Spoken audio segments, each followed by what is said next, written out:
Spectrum Internet, a major provider, offers several ways to reconnect your service after an outage, move, or non-payment.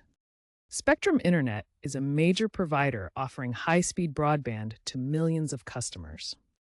As of September 2025, Spectrum has significantly improved its reconnection processes using digital tools.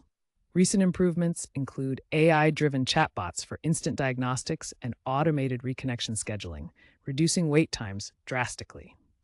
They've also implemented rapid recovery protocols after outages, aiming to restore service within 24 hours.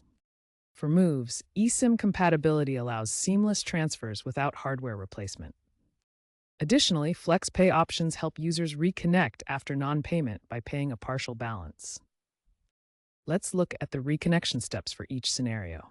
For outages, first, power cycle your modem and router by turning them off for 30 seconds.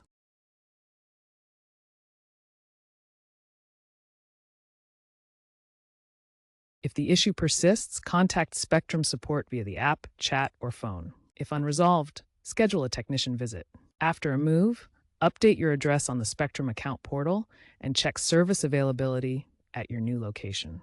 Transfer your equipment or request a new installation. For non-payment, pay the outstanding balance online or via the app. If disconnected, call support for reinstatement, which is often immediate if paid within 10 days. Spectrum's My Spectrum app also provides alerts for impending disconnections.